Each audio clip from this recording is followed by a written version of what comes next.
शीत दिने गरम भात को किसी गोटे गरमा गरम मिलगले खाया को बहुत बढ़िया लगी था। आज आम बनवा सुपर टेस्टी दही कड़ी जहाँकि मात्र आप 10 रु 15 मिनिट भितर रेडी करेंगे। खाया को बहुत स्वाद आई था। शीत दिने आपको खाइले कड़े ठंडा हुए मुझे शुणी जदि केबे भी बने ना थे बनातु। बहुत ही सिंपल जिनस बहुत ही कम जिनस बनी जाए खाइबा को बहुत ही बढ़िया लगी था। नमस्कार ओडिया बो रोसई को आपण मानक बहुत बहुत स्वागत। ये देखो गोटे जगह नहीं जाइए जगार आम बनवा से देदेबा गोटे कप दही आउ 2 रु 3 स्पून एडी मु बेसन देबी आउ एडी मु बड़ स्पून यूज करछि तेन कोई 2 स्पून देछि नने आपण 3 स्पून दे परिबे। अल्प टिके स्वाद अनुसार लूण हळदी गुंड आउ लंका गुंड देके एडी भला भाबरे मिक्स करनबा जेमति कि बेसन रो कोनोसी माने खंड खंड रहइबनी दाना दाना रहइबनी भला भाबरे मिक्स करनेबे दही संगरे। आउ आगुरु भी मो चैनल ले मु एई भलिया रेसिपी बहुत सारा पकेछि जेमति कि आपण दही तड़का केमति बनै परिबे किबा कांजी रो रेसिपी आपण देखि परिबे। बहुत बढ़िया बढ़िया शीत दिन रेसिपी मु अपलोड करथली आर वर्ष जार लिंक आपण सब डिस्क्रिप्शन पाइबे। ये देखो भल भाव मिक्स कर सारा पर मु पानी ऐड करी आठी मु 2 ग्लास पानी नहीं एमती मिक्स करेंगे जमीक बेसन कौन दाना रहा भल भाव मिसीज। तो ये भल भाव मिक्स कलापर आम या फुटेबा आउे देखो भल भाव मिक्स हो जाता।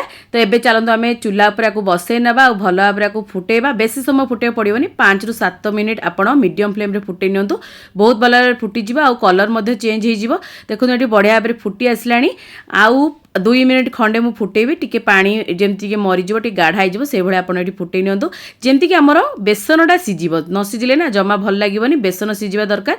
तो ये देखो बेसन सीझी आसला आउ पानी देखो पूरा परफेक्ट अच्छी ना मोटा ना पतला ये रहा दरकार।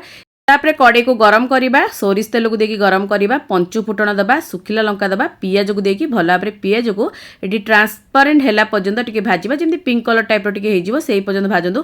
पियाज को बेसी भी भाजी देवेनि न टेस्ट भल आसबनी ये अल्प भाजी ही टेस्ट आर बढ़िया आसताए।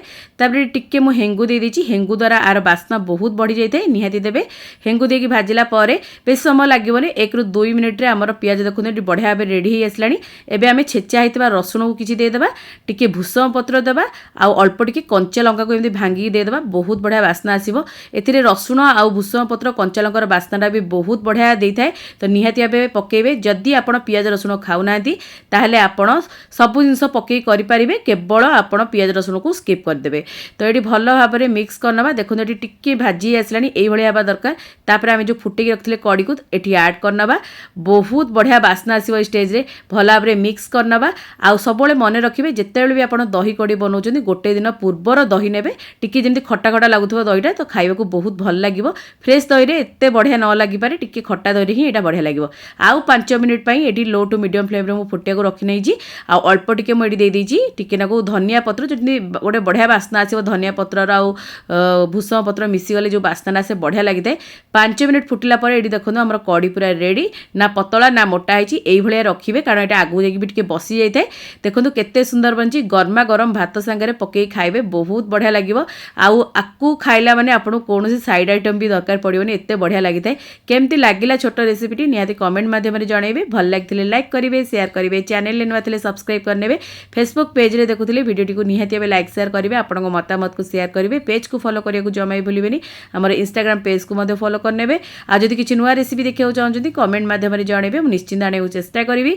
तो आगु को ओडिया बो एमती बहुत सारा बढ़िया बढ़िया रेसिपी सब नै के आसीबो। तो आज पई एतिकी जय श्री जगन्नाथ।